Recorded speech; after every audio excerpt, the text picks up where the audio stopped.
Filip Hrgovic versus Zhilei Zhang. They recently fought over in Saudi Arabia in the undercard of the rematch between Usyk and Joshua. This fight was the co-feature, the co-main event. You can watch the full fight right now on the Zone or watch the highlights here on YouTube. And yeah, the fight was scheduled for 12 rounds.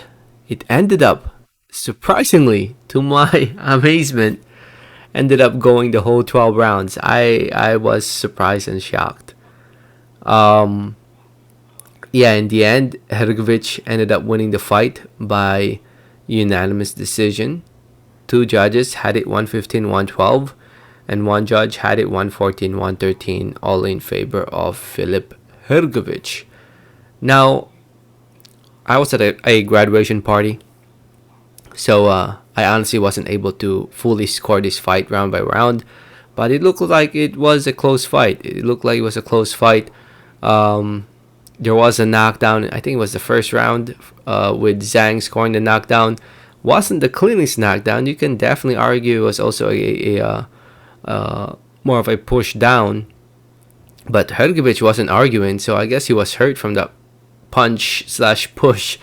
I think you can even make the argument because of that knockdown, official knockdown, the first round, that could have been the difference in the fight because it looked very close. It looked very, very close fight.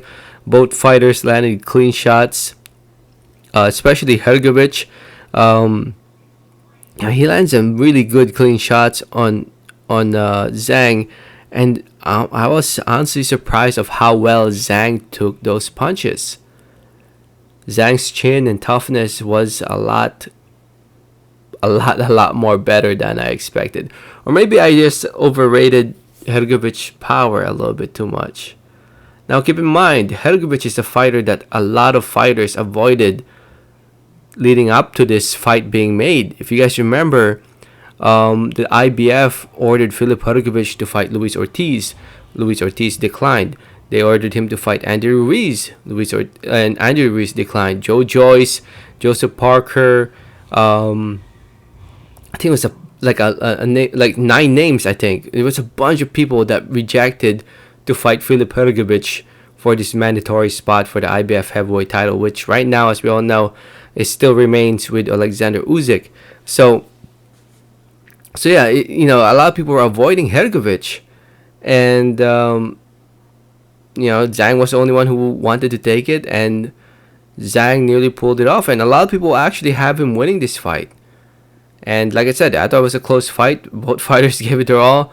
But man, I gotta say, man, when it comes to levels in the sport of boxing, you can tell that Hrgovic and Zhang, at least in my opinion, don't belong in the same level with the likes of Joshua, Usyk, Fury, and Wilder. You can tell that, if Hrgovic or Zhang fights one of them four, whether it's Usyk, Fury, Joshua, or Wilder, they will definitely be the huge favorite against either Hrgovic or Zhang. But yeah, it looked like a very tough competitive fight. Both fighters gave it their all, and in the end, Hrgovic ended up getting the close unanimous decision win. And we'll probably see him fight for a world title soon. Who knows how the division will look. Tyson Fury looks like he's back. Looks like he never really retired. And we'll see what happens. Yeah, if you scored the fight, let me know how did you guys have it scored. You guys thought Zhang was robbed? Let me know in the comment section below. I'll probably have to rewatch it again. It's a little past 3 in the morning right now as I'm making this video. It's been a long day, man. It's been a long day. A lot of fights taking place around the world, and yeah, I just don't have time to rewatch it again. But I do plan to rewatch it, and but it looks like it was a close fight when I was watching it at the graduation party. So let me know your thoughts and comments. Thanks for listening and watching, and like always, have a great day. Alright, thanks.